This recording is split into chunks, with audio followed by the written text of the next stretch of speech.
Marco Rudio. Ngayong araw, papakita ko sa inyo yung loob ng Car Studios. Siyempre loob, kailangan namang dito sa labas. Nakita nyo na. Tanga ba ako? Wala! At ano? Let's go! Go! So pagpasok mga idol, kita agad yung table kung saan ako nag-mekot, saan ako nag-master mga idol. Mainly, dito talaga yung bagay station ko. Dito. Mainly, ang gamit ko mga idol is itong MacBook Air na bigay ng partner ko. Some X. Siyempre, kumuha rin ako ng third screen monitor para hindi siya masakit sa mata. Hindi siya nakakahilig. At syempre, ang gamit ko namang speakers ay KRK Systems Rocket 5. Ayan, natsambahan ko to sa JV Music. Naka 40% discount sila. Syempre, sa taas niya. Wow!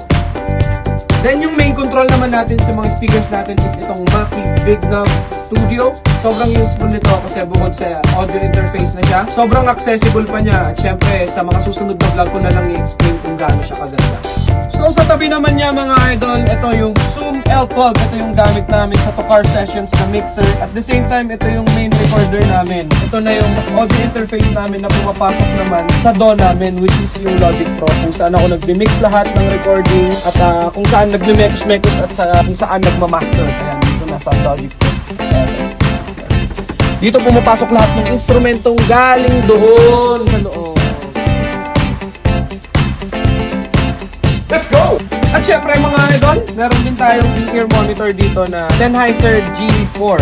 Ayan, ito yung ginagamit ko kasi pag nagtutukar sessions kami, pag nasa loob ako, minsan kailangan kong mag-mix dito. Kailangan kong ayusin yung monitor ni Jed or monitor ni Kuya, monitor ni Papa Jed, ni Kuya Jong, ni Pare Jan Jun. Kailangan kong bumalik dito kasi sila, yung in-ears nila is wired. So, kailangan nila mag-stay lang doon. Kaya ako kailangan kong pabalik-balik ng gano'n.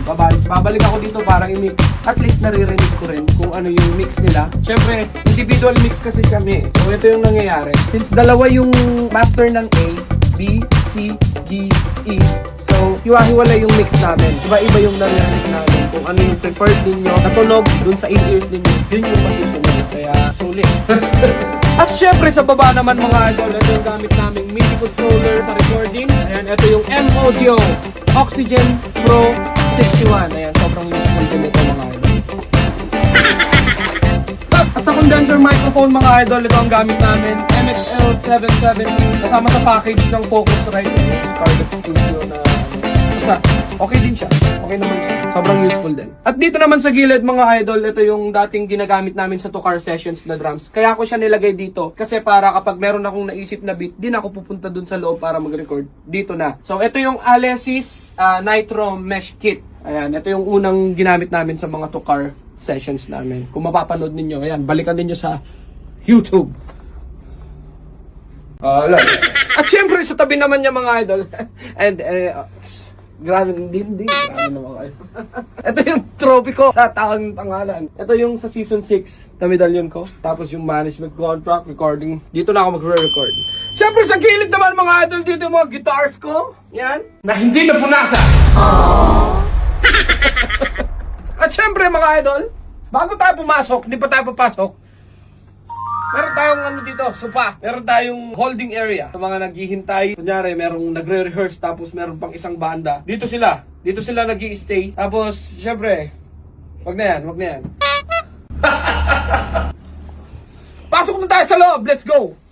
So, dito naman sa loob mga idol, makikita ninyo. Hindi siya ganun kaluwang, hindi siya ganun kasikip. Sakto lang. At syempre sa drums naman natin mga idol, ito yung tinatawag na NUX DMA. Ayan, syempre, bakit ako nag-e-electric drums? Bakit electric drums at hindi acoustic drums? Kasi sa panahon ngayon mga idol, mas madali na siyang i-mix. Mas accessible siya. Kasi hindi naman na siya kumbaga hindi na siya isang output lang. Ano na siya, kumbaga individual na siya. Individual output na siya. So hiwala yung hi-hats, hiwala yung snare, hiwala yung tom, floor tom, tapos yung mga cymbals, kick niya. Hiwa-hiwalay na siya. So mamimix mo siya individually.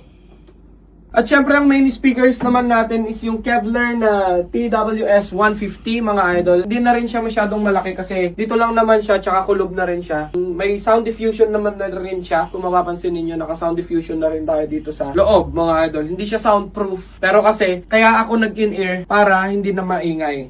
Sa mga nag-iensayo dito mga idol, usually naka-in-ear na sila, hindi na maingay dito. So makikita nyo yung mga ibang post ko, talagang doon na lang lumalabas yung speakers. Doon sa control ko doon. Hindi na dito. Pero minsan, yung mga client naman, gaya nila Blizzard, gusto rin nila minsan maingay para ma-feel nila yung totoong tunog nila. Dito sa speakers na to, madalas lumalabas yung drums tsaka yung vocals. Kasi may mga amplifier naman na tayo dito for bass, gitara, tapos meron din tayo pang keyboards. At syempre sa pang vocals naman natin, ayan, meron tayong vocal processor dito na Zoom V6. Actually, ito yung ginagamit ko dati sa live performance. Meron siyang AD na microphone, wireless microphone. Ito yung ginagamit ko sa live noon, pero since di na ako gumagamit kasi mas preferred ko na yung naka-in-ear lang ako and yung mix na nung mismong sound engineer yung masusunod. Di na ako gumamit nito, so in-stay ko na siya dito sa studio. At least, alam mo yun, ma-explore din ng mga bata, ng mga banda na magre-rehearse dito. Malay mo, gusto rin nila. So kung makikita nyo mga idol, naka-sound diffusion na rin ng studio natin. Ayan, makikita ninyo. Hindi siya ganun kakapal, hindi siya ganun kanipis din mga idol, pero enough na siya para sa sobrang komportabling environment para sa mga musikero na kagaya namin. Ayun, makikita nyo naman, ayan, dito, may agyo pa. Ayun, let's go. Pakita ko lang yung buong studio. Ito na siya mga idol. Hindi siya ganun kalaki. Pero kasi, ito yung mga dream ko mula noon. Ito yung pinaka-dream ko. And ngayon, dahil dito, yan. Yung premyo ko sa tawag ng tanghalan, ito yon mga idol, dito siya napunta. Para, alam mo yon, ito yung matagal ko ng dream. Sabi ko nga sa mga bata na nag-rehearse nung kailan, sabi ko, nung bata ako, wala akong masyadong gamit. Halos nangihiram lang ako ng mga gamit ko. Pero naisip ko kasi ngayon, na-realize ko na, paano kaya kung meron pa akong magandang gamit? Or paano kaya kung merong studio noon na, alam mo yun, pwede kong tambayan, pwede kong puntahan, kung meron akong nasulat na kanta, or gusto kong mag-practice kasama yung mga kabanda ko. Wala Kumbaga, yung drums nga namin nun, hulugan pa, tapos narimata. Yun, umiyak talaga ako nun. Gaya nga nang sabi ko nun mga idol, kung may pagkakataon ako na gumawa ng studio, magkaroon ako ng pera para makatulong sa mga aspiring na mga musikero na kagaya namin na nagsimula rin sa maliit mga idol. Gagawin ko kasi, what if? Kasi nung bata ako, gaya nga nang sabi ko, nanghihiram lang ako ng gamit, pero ginagalingan ko siya araw-araw. Pero what if mas maganda yung gamit ko? What if meron ng ganitong technology noon? What if meron na akong ganito noon? Diba? Siguro, di natin masasabi kasi sinisipagan ko na siya noon. So, ito yung naging bunga mga idol. Ayun, handa akong tumulong sa mga bata, aspiring na magagaling. Handang gumaling sa music. Handa akong tumulong sa inyo. Open po itong Tokar Studio para sa inyo. So sa mga banda, sa mga musikero, sa mga singers, sa mga bata na gustong tumugtog, gustong matutong tumugtog, gustong mag-enjoy, gustong i-explore ang music, open na open po ang Tokar Studios. Mag-message lang kayo sa Tokar Studio page namin. Blizzard again. Kung kailangan nyo naman ng professional recording studio, pwede rin siya dito sa Tokar Studios. I-record natin yung mga original song ninyo, gaya nito. Ito yung song pala namin na lalabas. Dito namin siya na-record sa Tokar. Kung kailangan nyo naman mag-rehearse, ayan, open naman na to mga idol. Pwede na siya. Basta, mag-message lang kayo sa Tokar Studio page. Kung gusto nyo mag-cover songs, kung gusto nyo mag-drum cover, kung gusto nyo namang mag-instrument playthrough, nagsabi lang kayo mga idol, murang-mura lang. Kung gusto nyo mag-cover sessions with your band, with video, pwede yan mga idol, pag-usapan natin. Kung gusto nyo mag-cover ng song, na cover lang, walang video. Kung gusto nyo mag-recording, kung gusto nyo mag-cover, kung gusto nyo mag-recording ng mga original songs niyo, kung gusto nyo mag-rehearse, kung ano yung gusto nyo gawin mga idol, magsabi lang kayo dito sa Tokar Studio page natin mga idol. Hanggang sa muli, kita-kits tayo mga idol. Magpa-book na kayo, mag-schedule na kayo sa akin, message lang kayo. Kita-kits tayo mga idol.